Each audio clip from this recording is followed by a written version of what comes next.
we're not even going to count an episode here this time because it's been at least 8 weeks. First one post-Masters? First one post-Masters.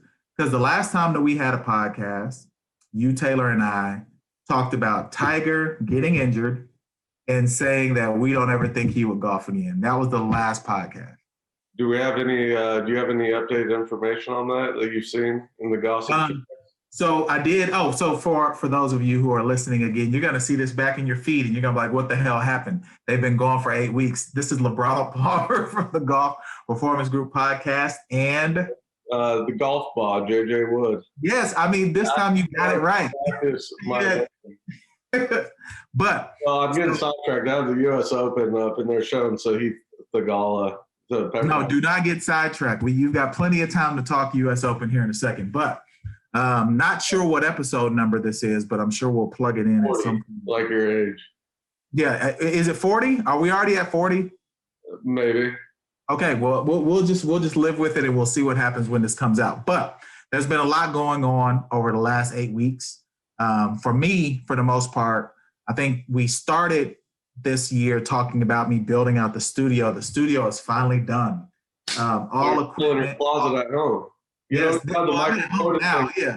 This is my house, but for studio purpose, it is all done. All cameras are complete. All microphone setups are done. All set pieces are done. Like so, everything is. No, well, I've got the room still in the back that you need. You haven't been there in a while, so I kind of partitioned a room in the back where we could do it. So I probably need your expertise to figure out exactly what we need to do. So we get that up and go in less than a year. It took me a year and a half. I can definitely do it less than a year. I can definitely. Ricocheting and hitting people. So what's been going on with you, sir? Obviously, the golf business ramped up in the summertime. So just finished our second junior camp. Luckily, I have a great assistant instructor with me, TJ, he is good. TJ is good. The kids love him. So, he handles most of that.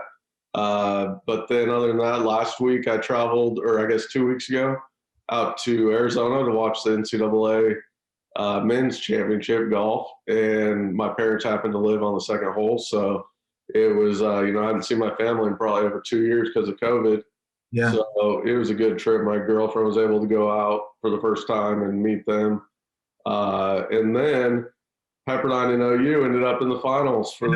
Yeah. So how did you feel about that? So for those people who don't know, who have listened to us before, or you may stumble across this as a new listener, JJ had the pleasure of playing not only for the Sooners, but also, what's Pepperdine's mascot again? Oh, come on. They're national champions. The Waves. What is it again? The Waves of Pepperdine. The Waves. Yeah. So tell us, were you conflicted to see your two teams? So, when my coach was there, I was not at Pepperdine. My coach was the reason I left and played my final year at OU.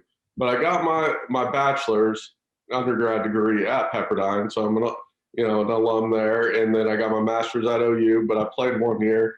But now, I'm a huge fan of both of their new coaches because my coaches have moved on.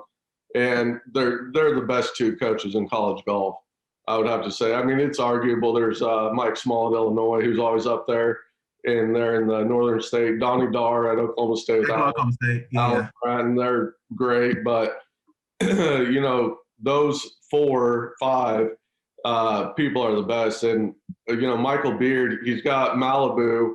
One hit coaches are always saying, well, if I was at UT, I would win every national championship. But Pepperdine's got the beach to recruit with. It's a pretty good degree. Southern California is a hotbed of good baseball players, junior golfers.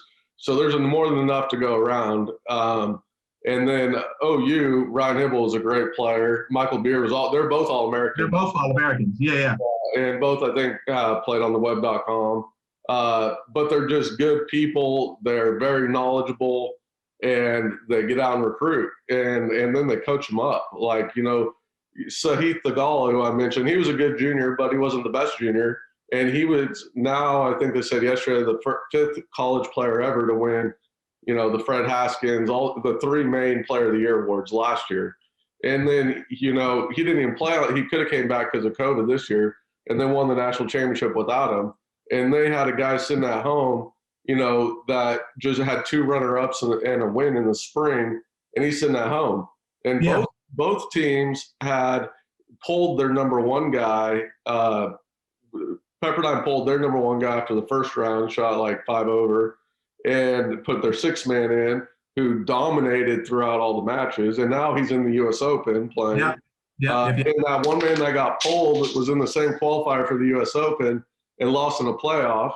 And so they've got guys, they're both so deep, and that just shows that that's a hard thing to balance when you have that many good players, not to piss any of them off because they're not playing. Because, as an athlete, and these kids could go pretty much anywhere and play, and so here's the question then.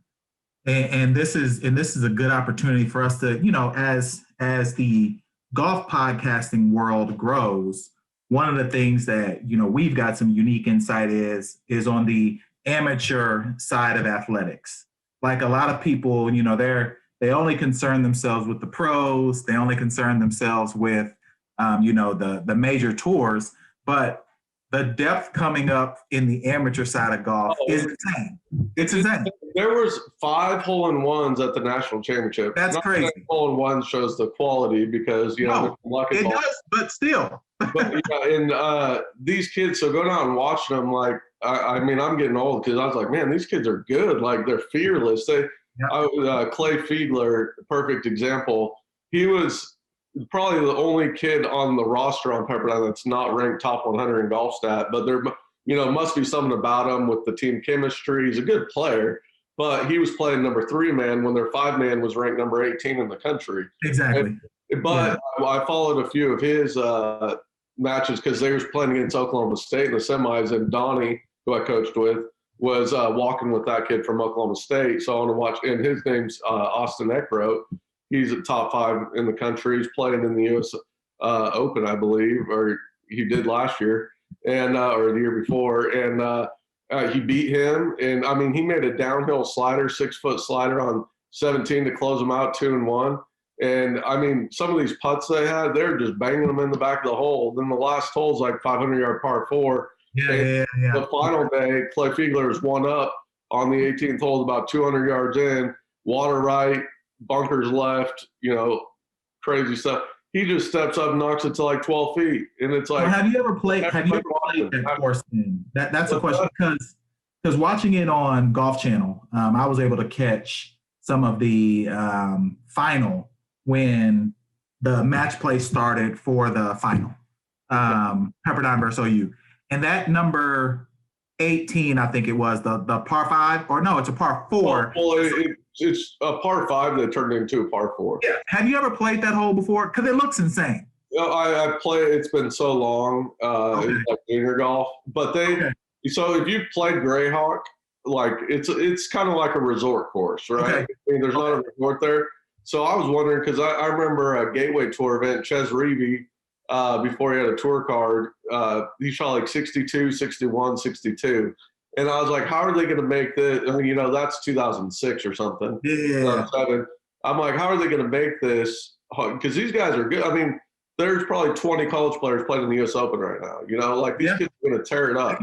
But they had added some tees. They made 2 par 5s, par 4s, and the greens were hard and fast. Some of these par 3s were 230, and you couldn't hold a 9-iron to it, but you're hitting a 5-iron into it. And but they're just scrambling. Their short games are so good. The Joe Highsmith, the guy who subbed in for Pepperdine, he's playing the U.S. Open, the 6th man. And he went up against who was it? He was going up against, obviously they're all top guys, but he was just laying the hammer on them. And I'm like, geez, man, I don't know how I feel about this subbing out thing either, because we weren't allowed to do that. But you got to do it now.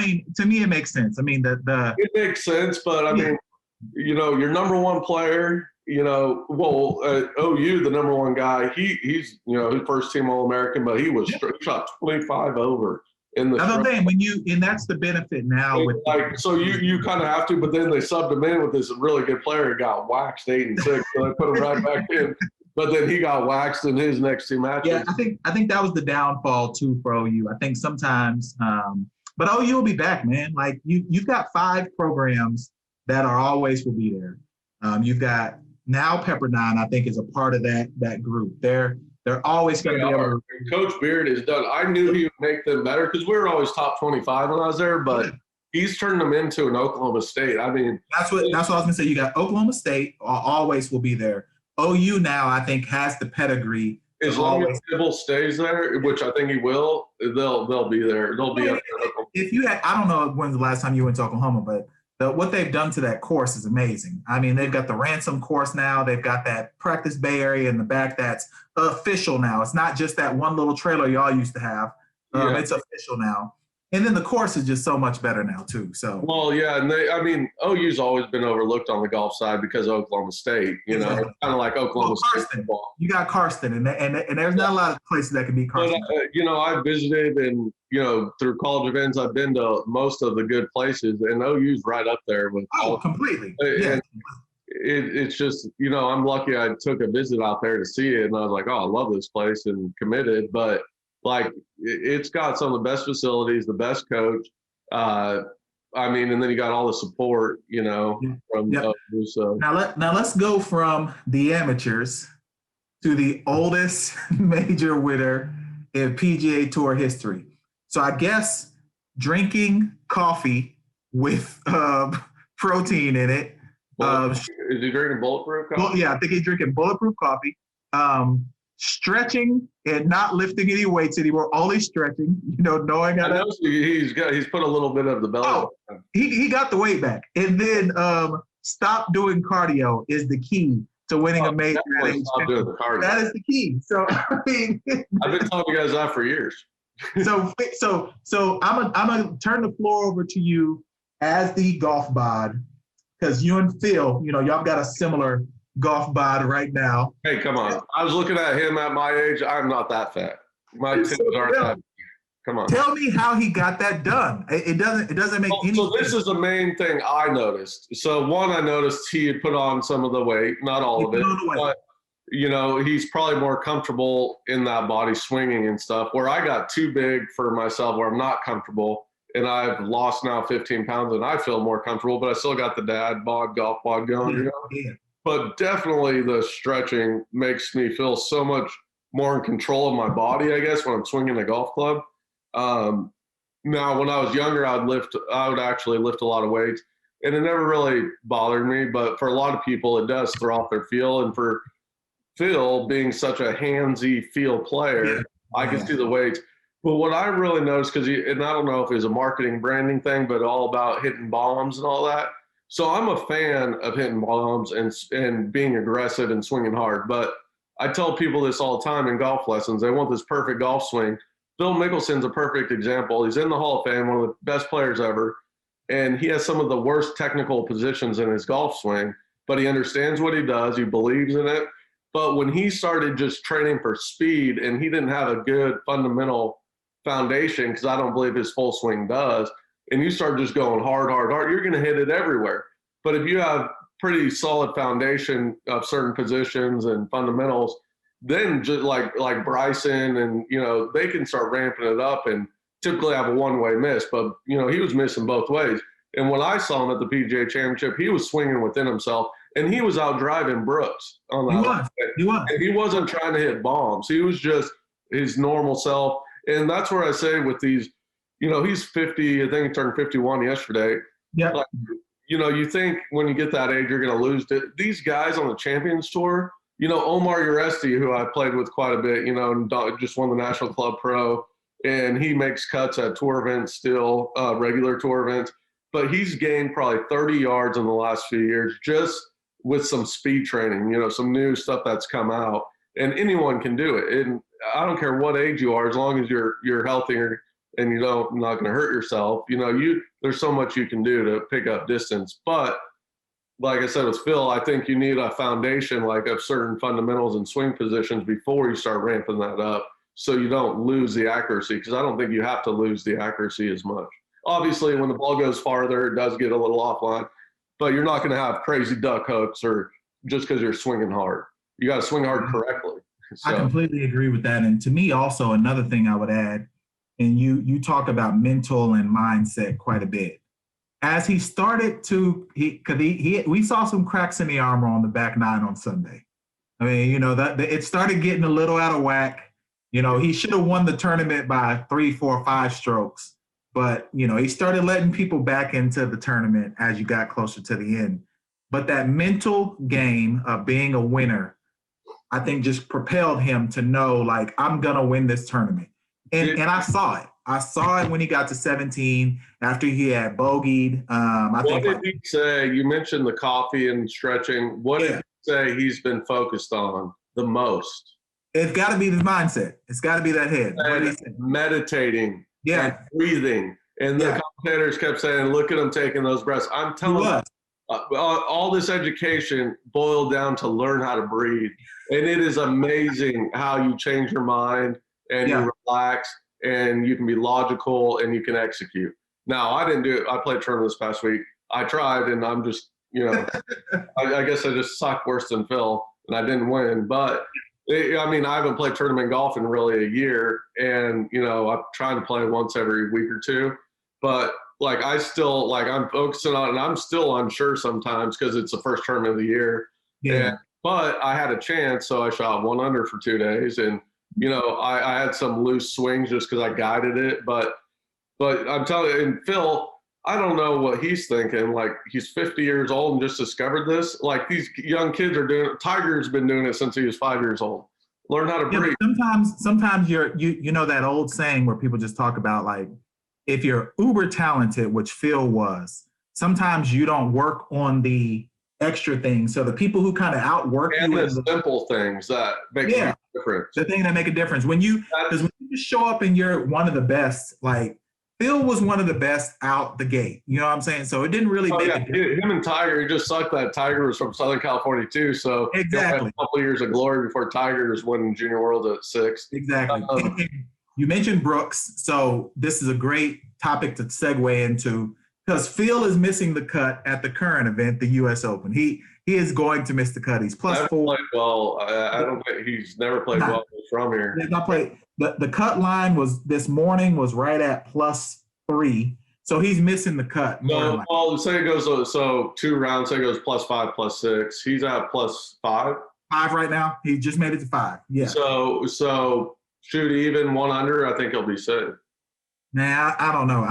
The place is. I think he's kind of on a hangover, I agree. Completely agree. And I would be too. What he accomplished is one of the greatest, Tiger's Masters win was still better, but it's right up there. It's right up there. It's right up there. So until Tiger comes back and wins at 57 after he recovers from his knee or whatever, ankle, knee. He is not playing anymore. We just need to let him go. Let him walk off into the sun. Let him walk first.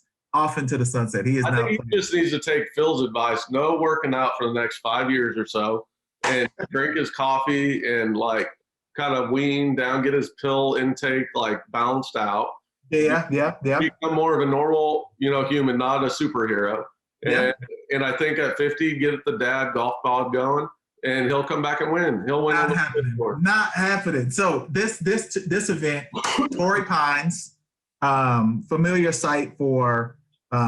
Not only a regular PGA Tour event, but it's been a familiar site for majors in the past.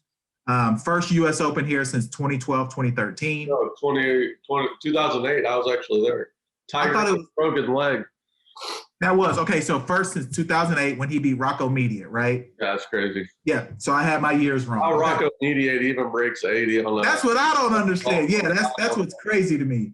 But, okay, so the favorites this week, you had, of course, your big names. You had your Dustin Johnsons, your Brooks, your Brysons, and then you had some ball strikers that people kept talking about. Collins, people like Victor Hovland during this event. But out the gate, we've got Russell Hidley and Louis Oosthuizen as the leaders out the gate. What is it about Louis? You mentioned Rory? Now, Roy wasn't a favorite. Everyone kept saying that Roy's driver's been off. Well, that's him. I just can't understand. Obviously, he's got good coaches and he knows what he's doing, but I've hit balls next to him multiple times, and he hit this draw that moved like this much. But everyone has said him and Jordan, no one put him in, they did not put him and Jordan Spieth in your top people for the U.S. Open to bet. I can see not Jordan Spieth just because. Jordan just won, though. He just won 3 weeks ago. Yeah, but he's got to make everything, and this is so long, and the rough's so thick. I know he's won a U.S. Open, but he won it at Chambers Bay. Where it's a link-style course almost. Yeah, it's wide, and, so I could see that. But Rory's trying to go to a cut, and it's similar to a lot of guys have done it for, like, to prepare for or to win the Masters, like Gary Woodland. So years ago, him and Butch, he was working with Butch, trying to go from a cut to a draw just for the Masters, and totally lost his game. And Rory's the best driver of the golf ball at all time, and then he's trying to go to a cut. And it's like, dude, you don't realize mentally your eye doesn't see that. You've hit a million balls where it's falling. You hit a driver, Urban one, Yeah. And, but he's right up there. What's he won? 2 under, 1 under? Yeah, but he's not. So this is the thing with this, you've got guys like Russell Henley and Oosthuizen, but then you still have Koepka at 2 under, Schauffele at 2 under, Matsuyama, who won the Masters, at 2 under. That would be a good one. And then John Rahm sneaking around there, who really got robbed. I'm rooting for Rahm because COVID. I wasn't upset because he, would have made 1.8 million or whatever, but he, he's in that category where you're trying to leave a legacy. And exactly. Wins, and then Memorial is better than an average tour event. It's an invitational, and it's Jack's event. So just from that standpoint, that sucks. And he's overdue for a major now. I agree. By far the best without a major. He's better than Xander. He's way more wins, way more dominant potential. Now Xander's real solid. But what I wanted, and what I've been telling people too, is like they always ask, how do you get to the PGA Tour? And it's like, really? There's no way to get to the PGA Tour because they don't even have the PGA Tour qualifying tournament anymore. It's a Corn Ferry Tour, and you got to have backing unless you come from a lot of money. And so the U.S. Open is always a great, visual or whatever. When you look at the section results, because only the top 50 in the world get in. So there's 150 some players in the field. Now you have some exemptions for, maybe winning that year or whatever. So let's just say there's 75 spots, available, and go look at those section qualifiers. Yeah, you're going to see Ches Reavie and you're going to see Charlie Hoffman, but for as many of those you see as many non-tour players qualifying. Yeah. Because that's how deep golf is. That Corn Ferry Tour, even the mini tours, the top players, because most of those guys came off there, and now it's just deeper. But, all these college players qualifying. Like a Houston kid that participated in my varsity group, he got in, Mario Carmona. Oh, so, nice. Cool. He's a great kid from Mexico and graduated in 2018 from Rice. Nice. But he's awesome. He's so he qualified. But golf is so deep, and how you get to the PGA, not all the best players necessarily. Now the cream of the crop, they're the best player, like DJ, Rory's, say top 30 players in the world are phenoms.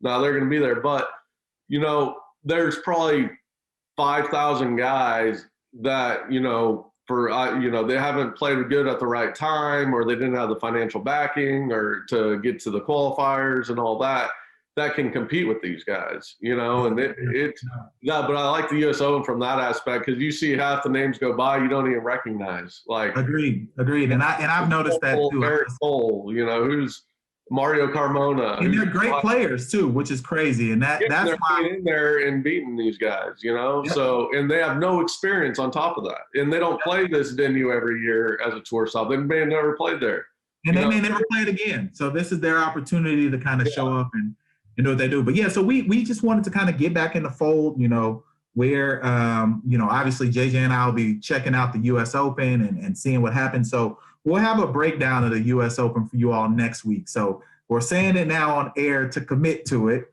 So we will have a breakdown of the U.S. Open for you all next week. My pick to win the U.S. Open is Brooks Koepka. I think he hates Bryson enough that he is like, I have to win a major since the last time the person who won one before me has been Bryson. So. Okay, so let's pick two. Let's pick the top finisher that's a non-tour player.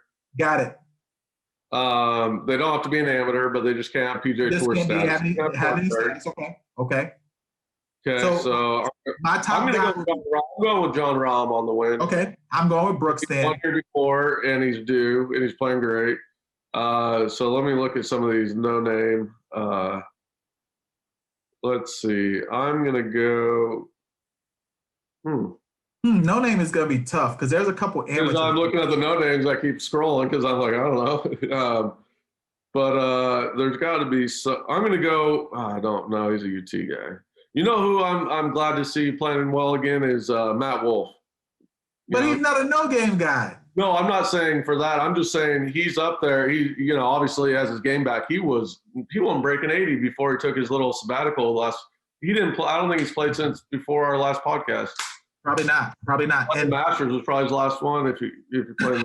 we can put our amateur pick on our Instagram, but it doesn't have to be amateur. I like the kid from Georgia. I think his name is Ralston. He played at UGA. Spencer Ralston. Yeah, he played at UGA. So I think that, and he'll make the cut. He's like +2 right now. So I think he'll be my guy with no status. Okay. I'm going to go with the Pepperdine kid. Didn't he win the national championship? He was 6th man. He didn't even get to compete for the individual. He didn't compete the individual. Okay. Well, he did for half of it. They pulled but he shot like 8 over the first day. Let's go. Yeah, we'll just go with him. I'll take Joe Height. No, because you guys are already doing way better. I gotta get that's what we're doing. It's too late. All right, I got one. This kid, because I saw him when I was recruiting, Cameron Young. I think he played pretty well yesterday, but I don't know if he's like 2 or 3 over. So we got both that are about 2 or 3 over. Because like 1 to 3 over. Perfect. So I don't know what time he plays or whatever, but Cameron Young is my pick. Okay. All right. So that's been the Golf Performance Group podcast. Thank you all for listening and viewing on YouTube. If you like what you heard, follow us on Instagram at golf_pod. Follow JJ at JJ Wood Golf. Follow me at LeBronald Palmer. That's LeBron and Arnold Palmer put together. It's a mashup all in one. We appreciate y'all listening. That's been episode what number? And we're out. Happy Juneteenth. I just had a note. Yes, and Father's Day. Happy Father's Day. All the fathers out there also. So, all right.